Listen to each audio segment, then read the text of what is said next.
My name is Michael Jervis. I am the manufacturing director for a startup in South Africa called ScarabTech. We make small-scale, movable and plonkable pyrolysis machines, which turn waste plastic into usable fuels that we then use to generate electricity off the grid.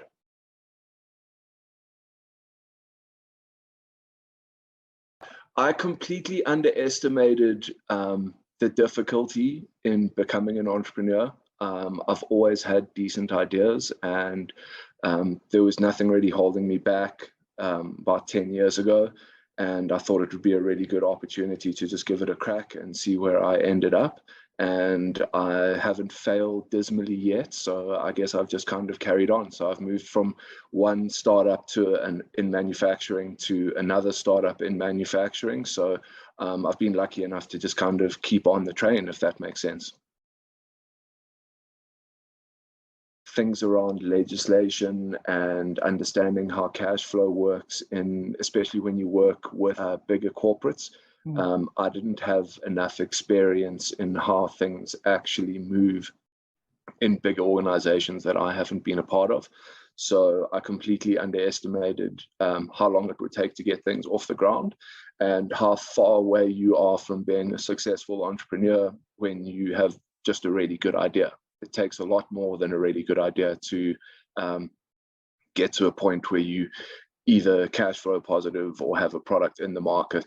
And that's probably the thing that I underestimated the most. And that I found the hardest, because you put yourself in a position where you need a client to place an order with you, and they've committed verbally to placing an order with you, but they are still 3 months away from being able to pay you a deposit just because of their internal processes. So yeah, I think understanding your customers and also understanding the legislative environment that you operate in are probably two of the most important things that entrepreneurs underestimate, or that I underestimated in my journey.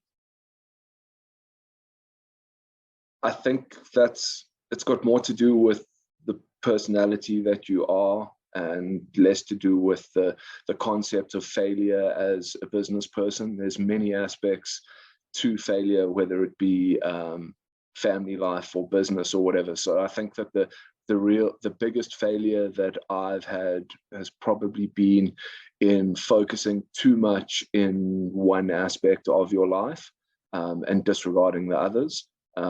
And you pay a huge price for that. And I think that it's really important as you kind of commit to this journey of being an entrepreneur. The first thing is that you can't really give up as easily as you'd be able to if you worked for a bank or something like that, and just go find something else to do, because you're financially committed and you've already put in many years into the journey. So it's harder to walk away from that. So I think as you kind of go, you've got to go in a manner that is not detrimental to the other aspects of your life. So you've got to maintain your health, you've got to maintain your family life, and you've got to find a balance, because failure will come.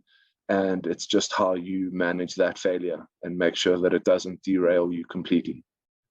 So I mean, it's hard to pick one giant failure, because I've kind of had so many. So it's just a case of not giving up is more important than dealing with the biggest failure, if that makes sense.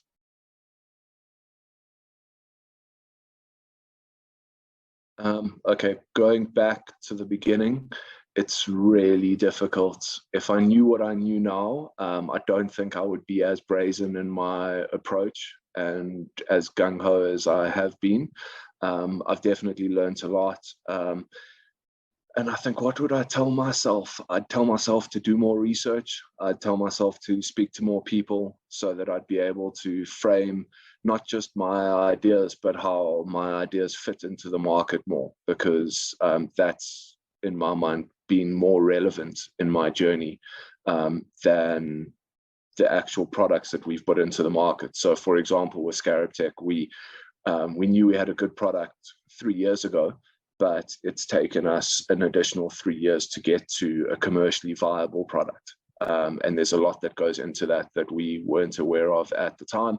We basically thought, well, the machine worked, and that was the biggest step. And the truth is that it all comes down to ROI and who you're selling to and your manufacturing partners and all the other things that you don't think matter as much as they do.